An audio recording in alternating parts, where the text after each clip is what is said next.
Okay, so the next part is to look at the liability side, how we can make some restructuring. Like I said, loans and borrowings needs to be merged together.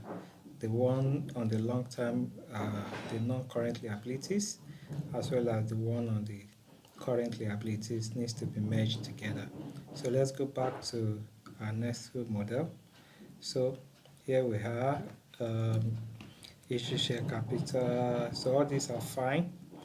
So let's go back to loans and borrowing. So here I'm going to insert a new line and I'm going to copy this and call it loans and borrowings. So I need to merge the long term plus the short term loans and borrowings so you can see it. So that adds it up, extend it forward, and so this is the new figure. Copy out ESV, paste as values. So I've got the aggregated values. So this goes off and this as well goes off. So we've been able to match our loans and borrowings to just a line item, you know. Okay, so another area where we need to work on is trade. So we need to separate these two into uh, F2 to edit. Then I change this to trade payables, and the other one copy paste F2, and I use my backward arrow and go to delete this other payables. So I want to split these two. I need to go into note 28 to look at the composition actually. Got HPN to remove that. Okay, so let's flip into the balance sheet. So this is the balance sheet. I need to uh, type trade payables. So enter. So trade payables is this, just as I've got it. So this is the composition. You have trade payable, you have other payables and accruals, and you have trade payables due to related parties, and dividend payables. So just like we did to trade receivables, we can have trade payables due to customers, due to suppliers, and trade payables due to related party, having separate lines. So I'm going to copy this and 2021.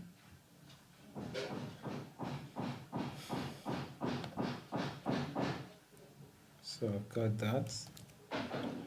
2020, Control C, I'll come back here, Control V.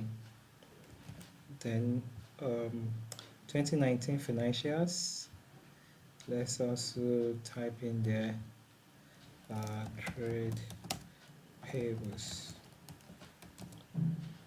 So trade payables is this 2019, Control C. I'll come back here, Control V and Control B to onboard that. And 2018, Control C, and here Control V.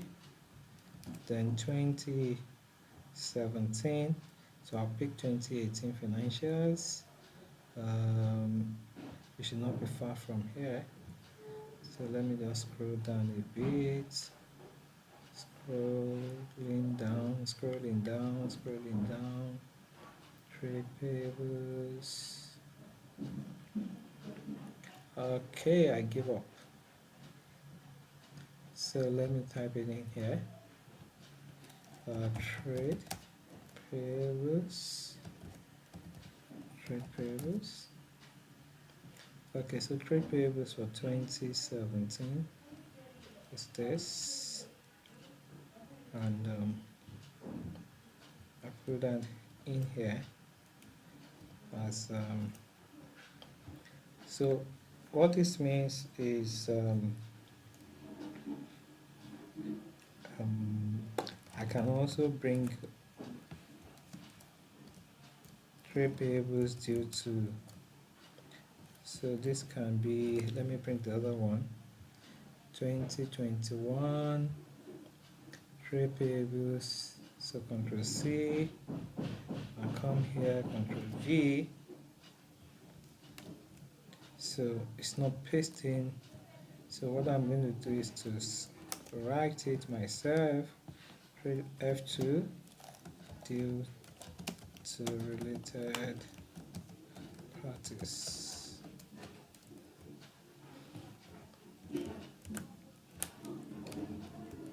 So we need to bring these figures as well. So for 2020, 21, 2020, copy this, and here paste this, and 2020 Control C, 2020 Control V.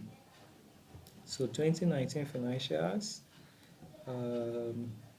trade payables due to related parties, 2019 Control C, and here Control V. Y for 2018, 2018 is this, Control C, and here is Control V. Then 2017, payables due to related parties, we've got this, and here we paste this. So we've got this as well. So also I can see that we have let me insert two lines. We have dividend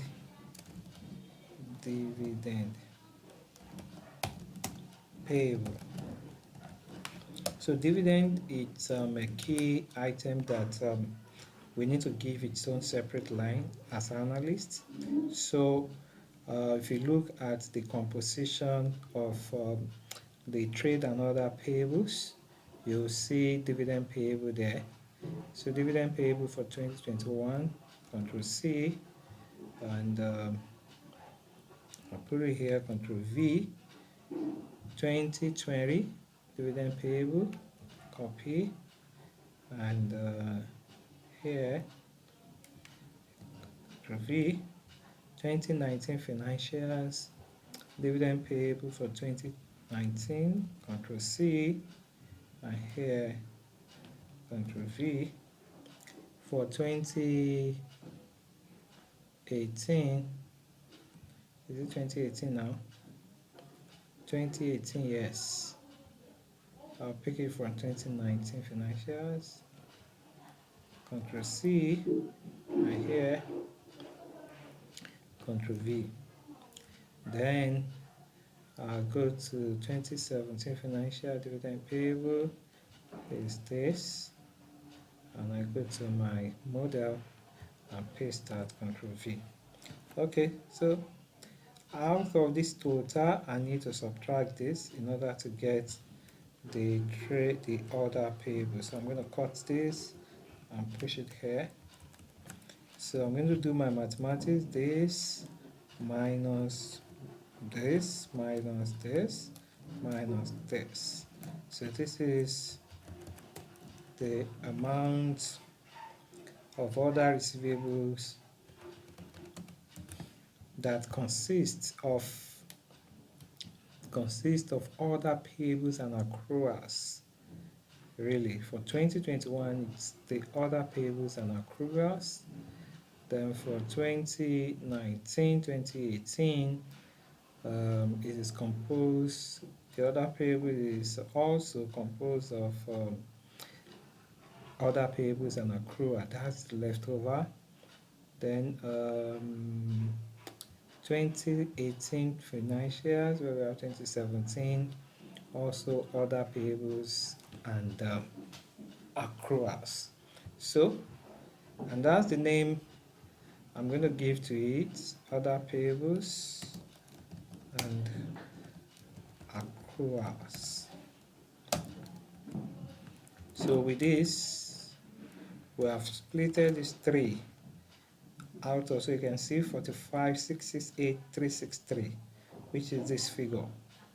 Also, take the total of this 63,845,454. So that's how splitting of the line item is actually done. So I'm going to copy this because there's a formula there, or TSV. So imported financials needs to be hard-coded, and no formula should be driving it except the subtotals and the totals. So I can get rid of this, control minus, and so my balance sheet should balance, but I'm seeing some figures there. So I need to cross-check the total of the current liabilities. F2, I press F2, so you see it's not capturing the newly added lines. So I'm going to drag this up to extend it up to it. F2, I guess my cursor, my mouse is, so I drag it up, then enter, Control Shift forward, Control R. So it should then capture it now, but I'm still seeing some figures. So let's cross check F2. We've got this, Control Shift forward, Control R. Let's check this total current liability, because we added a line up here, so might not have captured it. F2, so you see that it does not capture the new line of loans and borrowing that we added. Drag it up, Control Enter, Control Shift forward, Control R.